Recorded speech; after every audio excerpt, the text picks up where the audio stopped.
Hello and welcome. My name's Heidi. I'm one of the tech team at Solidtec. What I'd like to go through with you today is a bit of how you can use design tables to limit your models and designs to certain standards. So you can see I've got this circular path here. What I want to do is get evenly spaced stepping stones around it using the minimum number of stones with a decent gap for people to step between them. So I've got my curve pattern in here, and what I'm going to do is use a design table to do so. So if I go into my configurations, right click design table and choose edit table in new window. That'll bring it up in an Excel window for me. And what SolidWorks will look at is everything within this box over here.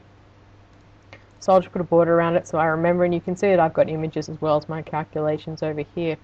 So my gap that I've got putting in is between 600 and 800 millimeters. I've essentially made that one up based on the average stride of a human.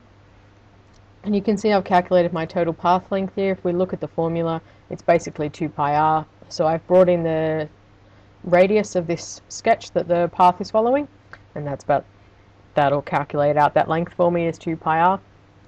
And then I've got my minimum number of stones, so I don't want to spend too much on them. I want to minimize the number.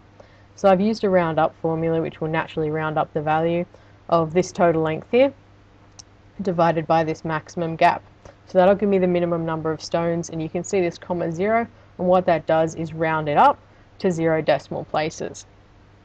Because I want to use the minimum number of stones, that's the only one I've calculated. I could have done the maximum as well. And then the gap here is obviously this total length divided by that number of stones. So then what we want to do is get SolidWorks to recognize these values. So I want to set the stone net gap here, so I can just hit equals to type a formula, and equals this cell over here. And this one I want to be equal to this, so I can just hit equals to start that formula as well, and hit that cell and hit enter.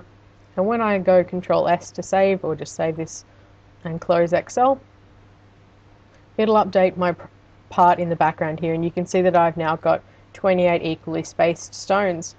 Any dimension in SolidWorks can be brought in. You can bring in your colors and materials as well into your design table, and that's a bit of an introduction. Thank you very much for your time, and have a wonderful day.